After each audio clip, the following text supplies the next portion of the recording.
जय श्री राम दोस्तों। आज शुरू करते हैं हम पाठ 5 लघुत्तम समापवर्ती एवं महत्तम समापवर्तक। ठीक है, इसमें कुछ ये दिया गया है नीचे, किसी संख्या में 2, 3, 4, 5, 6, 8, 12 और 15 से विभाज्यता की जांच करना। ठीक, ये कैसे जांच करेंगे? 2 से जांच करने के लिए हम क्या करेंगे? संख्या के आखिरी अंक देखेंगे। यदि आखिरी अंक 2 से पूरा पूरा विभाजित हो जाता है, कोई संख्या है उसका आखिरी अंक जैसे कि 2 है, पूरा पूरा विभाजित हो जाता है, तो वह पूरी संख्या 2 से विभाजित हो जाएगी। यह आखिरी अंक सम संख्या होनी चाहिए, 0 या सम संख्या। ठीक है, 2 से पूरी पूरी विभाजित हो जाएगी। अब 3 से विभाज्य का क्या नियम है? कोई संख्या है, उसके अंकों का योग, ये 729 है, इसके अंकों का योग 7 और 2 9, 9 18। यदि 18 3 से विभाजित होता है तो ये पूरी संख्या 3 से विभाजित हो जाएगी। ये 3 का नियम है। ठीक है, 4 से विभाज्य तक क्या नियम है? यदि किसी संख्या के आखिरी 2 अंक 4 से विभाजित हो जाते हैं, या डबल 0 आती है या 4 से विभाजित हो जाती है, ठीक है, तो पूरी संख्या 4 से विभाजित हो जाएगी। ये 4 से विभाज्यता का नियम है। ठीक है, अब 5 से विभाज्यता का क्या नियम है? यदि किसी संख्या के आखिर में लास्ट में 0 या 5 आए, ठीक है, 0 आए या 5 आए, तो पूरी संख्या 5 से विभाज्य हो जाएगी। ठीक, अब 6 से विभाज्यता क्या नियम है? यदि कोई संख्या 2 और 3, 6 के अभाज्य गुणनफल होता है 2 और 3, ठीक है, इन दोनों संख्याओं से विभाजित हो जाती है। ठीक है, 2 से तो वही है आखिरी संख्या, आखिरी अंक, और 3 से उनका योग, संख्याओं का योग, अंकों का योग विभाज्य होगा, तो वह संख्या 6 से पूरी पूरी विभाजित हो जाएगी। ठीक है, अब 8 से किसी संख्या के आखिरी के 3 अंक, ये तो 000 होने चाहिए, 000, ठीक है, ये आखिरी के 3 अंक यदि 8 से विभाज्य हो जाए, ठीक है, तो वह संख्या पूरी 8 से विभाजित हो जाती है। देखो, 2 में तो आखिरी का 1 अंक देखा, 4 में आखिरी के 2 अंक देखे, 8 में आखिरी के 3 अंक देखे, और 16 में आखिरी के 4 अंक देखे जाएंगे। ठीक, इसमें 16 का नियम तो नहीं दिया गया है। ठीक, अब 12 से, 8 के बाद 12 का भाज्य गुणनखंड क्या होते हैं? 3 और 4। यदि कोई संख्या 3 और 4 दोनों से विभाजित हो जाती है, तो वह संख्या 12 से भी विभाजित हो जाएगी। 3 का आपको नियम मालूम है, संख्याओं के अंकों का योग, और 4 का नियम मालूम है कि संख्या के आखिरी के 2 अंक। ठीक है, यदि इन दोनों से विभाजित हो गई तो पूरी संख्या 12 से विभाजित हो जाएगी। ठीक है, इसी प्रकार 15 से क्या नियम है? जो संख्या 15 के अभाज्य गुणनखंड कौन से होते हैं? 3 और 5, इन दोनों संख्याओं से विभाजित हो गई तो वह संख्या 15 से भी विभाजित हो जाएगी। ठीक, 3 और 5 का नियम आप लोगों को मालूम है। अब लघुत्तम समापवर्ती है, ठीक है, लैस है बोलते हैं इसको, एलसीएम भी बोलते हैं। ठीक, चलो इसके ये करते हैं, ये एक उदाहरण है। ठीक है, इसमें 8, 12 और 30 का लैस ज्ञात करके दिखा रखा गुणनखंड विधि से।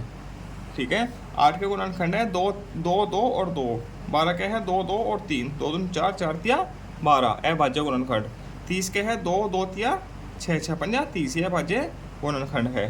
ठीक है, इसमें पहले तो तीनों में जो संख्या कॉमन होगी वो बेनिष्ठ होगी, वो ली जाएगी।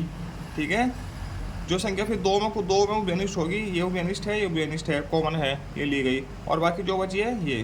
ठीक है, 2, 2, 3, 2 और 5 इन सबकी गुणा कर दी जाएगी, तो इसका लैसे निकल आएगा। इसका लैसे निकालने की भाग विधि भी है 8, 12, 30। ठीक है, भाग विधि से कैसे निकालोगे? 2 से कट कीजिए, 2 चौका 8, 2 6 12 और 15 बार कट जाएगा। फिर 2 से 2 दूनी 4, 2 तिया 6, 15 कटेगा नहीं। फिर 2 से 1, 3, 15। ठीक है, फिर 3 से 1, 1, 3 पंजे 15, फिर 5 से 1, 1, 1, तो ये है 2 दूनी 4, 4 तिया 12, 12 तिया 36, 36 पंजे 180। तो ये इसका 2 दूनी 4, 4 दूनी 8, 8 से 24, 24 पंजे 120, 120 आएगा। गलती हो गई थी, मल्टीप्लिकेशन 24 पंजे 120, ठीक है। ये अभाज्य गुणनफल विधि, सॉरी ये तो अभाज्य गुणनफल विधि है, ये भाग विधि है, इससे भी इसका लैसे निकल जाएगा। अधिकतर इसी विधि से निकाला जाता है लैसे, ठीक है। अब आगे ये तो ऐसे ही दे रखा है। अब ये कुछ दे रखा है इधर, महत्तम समापवर्तक, ठीक है, हाईएस्ट कॉमन फैक्टर HCF, ठीक है, ग्रेटेस्ट कॉमन डिविजन भी बोलते हैं इसको। अब नीचे दी गई संख्याओं को देखिए, कुछ संख्याएं दी गई है, इसमें 1, 3, 10, 19, 18 और 19 है।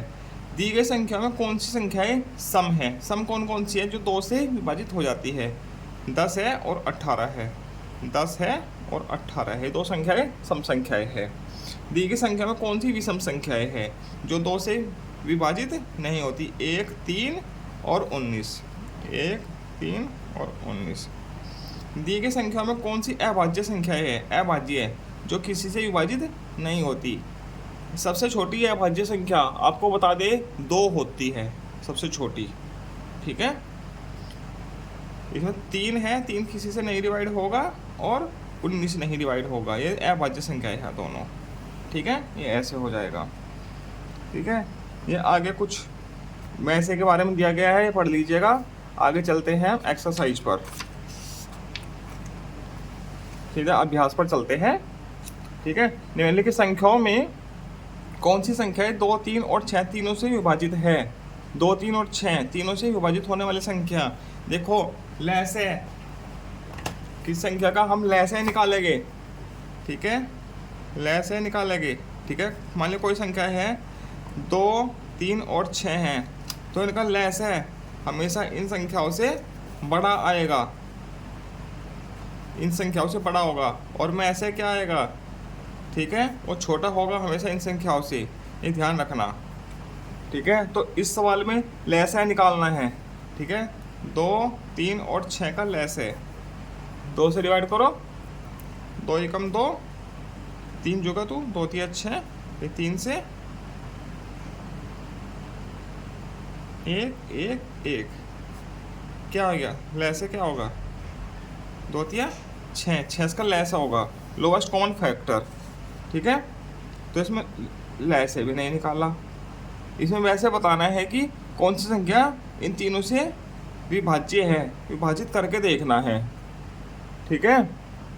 संख्या तो बहुत छोटी छोटी है, 2 से कट जाएगी, 2, 3 और 6 से 60 कट जाएगी, 2 से 30 बार कटेगी, 3 से 20 बार कटेगी, 6 से 10 बार कटेगी, ठीक है। तो ये 60 ही कट जाएगी। 6 का मल्टीप्लिकेशन 6 लैसा निकला है, तो इसमें 10 से गुना करेंगे तो 60 आ जाएगा, तो 60 भी कट जाएगा। 9 से गुना करेंगे वो भी कट जाएगा, 8 से गुना करेंगे वो भी कट जाएगा। इसके जितने भी मल्टीपल्स है, ठीक है, अपवर्तीय है वो सब कट जाएगी 6 के अपवर्तीय, ठीक है।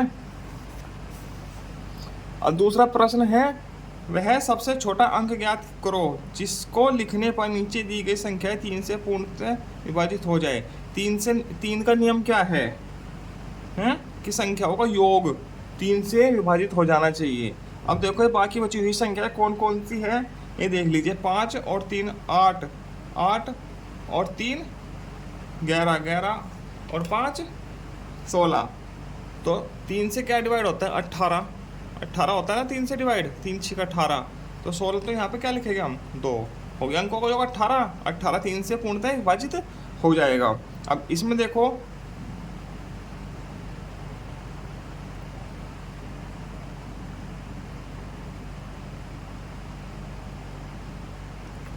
3 8 और 3 11, 11 7 18, ये 18 पहले से ही है, तो इसमें 0 लिख दीजिए या 3 लिख दीजिए, ठीक है। 0 भी आ सकते हैं यहाँ पे और 3 भी आ सकता है।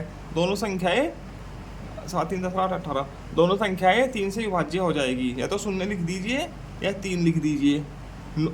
6 भी लिख सकते हैं, 9 भी लिख सकते हैं, ठीक है। ये 3 से पूरी पूरी विभाजित हो जाएगी। तो हम छोटा अंक लिखना है, सबसे छोटा अंक है 0 है, ठीक, सबसे छोटा अंक लिखना ना।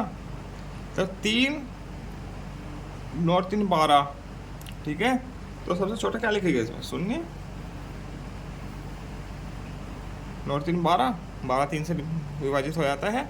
इसे ऊपर भी लिखा है कौन कौन सी संख्याएं, पहले वाले प्रश्न में ध्यान दीजिए कौन कौन सी संख्याएं, ठीक है, अब 3 से देखेंगे। 3 32 से 96 होता है, 48 में 96 और 16 छक्कम 96, तो इसका ये भी है। कौन कौन सी संख्या है पूछा ना, तो 1 से ज़्यादा उत्तर है इसके।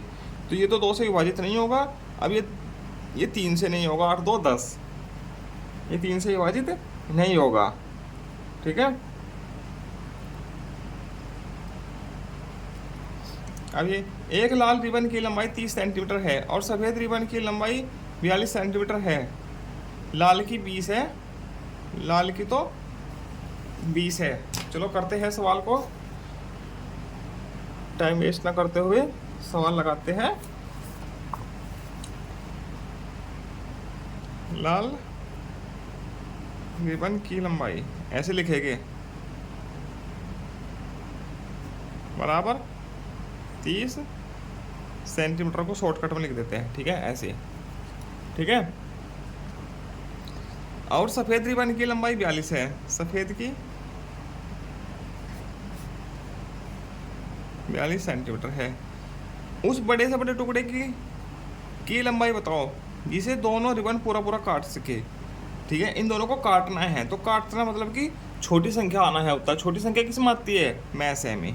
तो दोनों का अभाज्य गुणनखंड निकालो। ठीक, तो 30 के निकालो, सॉरी यहाँ आएगा 30, 2 से 15, 3 से 15, 5 से 1। अब 42 के 2 से 21, 3 से 7 और 7 से 1। तो क्या आ जाएगा मैथ है इसका, 2 गुना 3 गुना 5, 2 गुना 3 गुना 7। ठीक है, 2 कॉमन है, 3 कॉमन है, तो मैं से क्या आ गया इसका, 2 गुना 3 बराबर 6। ठीक, तो उत्तर क्या है, दोनों रिबन को पूरा पूरा काट सके। बड़े से बड़ा टुकड़ा क्या होगा, वो 6 सेंटीमीटर होगा। तो बड़े से बड़ा टुकड़ा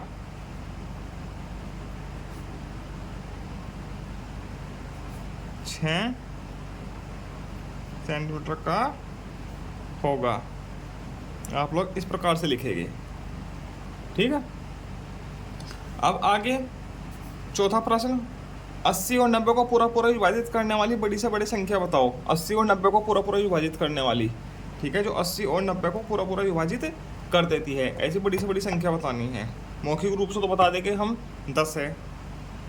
ठीक है, मगर हल करके दिखाना है, बड़ी से बड़ी संख्या बतानी है जो इनको विभाजित कर देते हैं। ठीक है, तो क्या निकालना है, में से 80 और 90 का में से निकालना है। चलो निकालो, 80 के टुकड़े निकालो पहले, या भाज्य गुणनखंड, 2 से 40, 2 से 20, 2 से 10, 2 से 5, 5 से 1। ठीक है, 80 के निकल गए। अब 90 के 2 से 45, 2 से 15, 3 से 5, 5 से 1। तो 80 बराबर क्या होगा, 2 गुना 2 गुना 2 गुना 2 गुना 5। 90 बराबर क्या होगा, 2 गुना 2 गुना 3 गुना 5। और क्या क्या कॉमन है,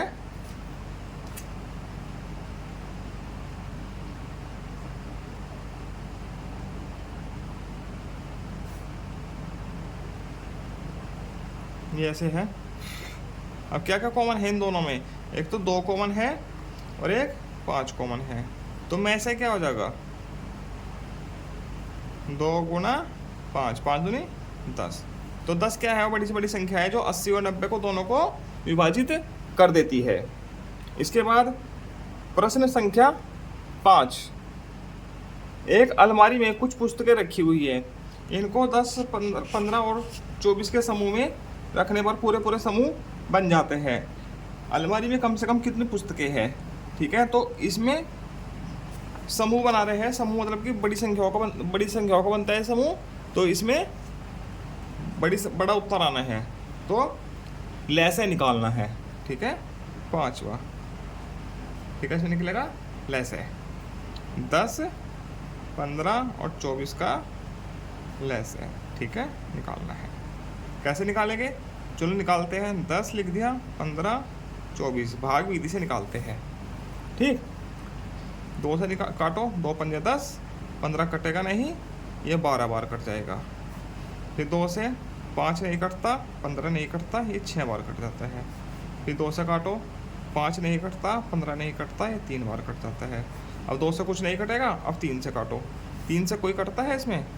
ये कटता है। 5 नहीं कटता, 3 पंजा 15 और 3 एकम 3। अब 3 से नहीं कटेगा कोई, 4 से नहीं कटेगा, 5 से काटो। एक बार एक बार एक बार, तो लेस है क्या आ जाएगा? इन सभी की गुना हो जाएगी। 2 गुना 2 गुना 2 गुना 3 गुना 5, 2 दूनी 4, 4 दूनी 8, 8 तिया 24, 24 पंजा 120। तो 120 पुस्तकें हैं। चाहे उनको 10-10 के समूह में रख दीजिए तब भी पूरी फिट हो जाएगी। 15-15 के समूह में रखोगे तब भी पूरी फिट हो जाएगी। 24-24 के समूह में रखोगे तब भी पूरी फिट हो जाएगी अलमारी के अंदर। ठीक है, ऐसे होगा 5वां प्रश्न का हल। 3 अंकों की छोटी से छोटी संख्या बताओ जो 4, 8, 16 से पूरी बट जाए। ठीक है, 4 और 16 से बट जाए या कट जाए, एक ही बात है। 3 अंकों की बतानी है। 4, 8 और 16 का लहसे निकालना है। ठीक है, फिर उसका हम मल्टीपल कर सकते हैं यदि लहसे छोटा आया है, मगर हमको 3 अंकों की बतानी है। देखो, एक तो इसकी अपवर्ते निकाल के कर सकते हैं। ठीक है, भाग विधि से हो जाएगा, मगर उसे फिर मल्टीपल करना होगा उसका। ठीक है, अपवर्ते निकालने होंगे। ठीक, और भाग विधि अपवर्ते विधि से करते हैं। ठीक है, 3 छठा का हल। ठीक है, अपवर्ते विधि से करते हैं। 4, 8 और 16, 4, 8 अपवर्ते विधि से तो बहुत बड़ा हो जाएगा। ठीक है, 4 की गुणा करनी पड़ेगी 20-22 बार। ठीक है, 8 की, तो इसी से करते हैं हम। 4, 8 और 16 तीनों से कटने वाली भाग विधि से काटेंगे इसको। 2 से काटो, 2 दूनी 4, 2 चौका 8, 2 अट्ठे 16, 2 से 2 एकम 2, 2 दूनी 4, 2 चौका 8, फिर 2 से 1 1 2, 2 से 1 1 1। तो लहसे क्या आ जाएगा इसका? 2 गुना 2 गुना 2 गुना 2, 1 2 3 4, 16 आ गया। ठीक है, मगर ये 2 अंकों की है। ठीक है, हमको बनानी है 3 अंकों की, तो इसमें हम गुना करेंगे। 1 की गुना करेंगे 16 आएगा, 2 की गुना करेगा 32। तो इसका पहाड़ा लिख दीजिए। 16 छिकम 96, 16 सत्ते 112। ठीक है, तो 16 की गुना हम यदि इसका अपवर्ते निकालेंगे, 16 सत्ते 112 आ गया, 112। तो 112 वह छोटी से छोटी संख्या है जो इन 4, 8 और 16 से पूरी विभाजित हो जाएगी। 3 अंकों की, 2 अंकों की तो ये है ही 16, 3 अंकों की 112 होगी। ठीक है, ठीक, ये ऐसे हो जाएगा। 7वां प्रश्न। 3 घंटियाँ 8, 12 और 15 सेकंड पर बजती है। कम से कम कितने सेकंड के बाद तीनों घंटियाँ बजेगी? कितने सेकंड के बाद? तो इसमें भी लहसे ही निकालना है। 8, 12 और 15। ठीक है, 7वां 8, 12 और 15 का लहसे निकालते हैं। चलो, 2 से काटो, 2 चौका 8, 2 छिक 12, 15 नहीं कटेगा। ठीक, 2 से काटो दोबारा से, 2 दूनी 4, 2 3 6, 15 नहीं कटेगा। अब 2 से काटो, एक बार कटेगा, ये नहीं कटता, ये नहीं कटेगा। अब 2 से नहीं कट रहा है कोई, अब 3 से काटिए। 1 1 3 पंजा 15। अब 3 से नहीं कटेगा कोई, अब 4 से नहीं कटेगा, 5 से काटो। 1 1 1, 2 गुना 2 गुना 2 गुना 3 गुना 5, 15 तिया 5 तिया 15, 15 दूनी 30, 30 दूनी 60, 60 दूनी 120। तो 120 सेकंड के बाद, ठीक है, सारी घंटियाँ एक साथ बजेगी। तीनों घंटियाँ एक साथ बजेगी 120 सेकंड के बाद। इस प्रश्न का हल ये है। आगे मिलते हैं हम। कितना सीखा एक के साथ। ठीक है, धन्यवाद। ये आगे की वीडियो में हम कराएंगे। ये वीडियो काफ़ी लंबी हो गई, 19 मिनट की। ठीक है, आगे की वीडियो में हम ये पूरा पार्ट हम कराएंगे आपको।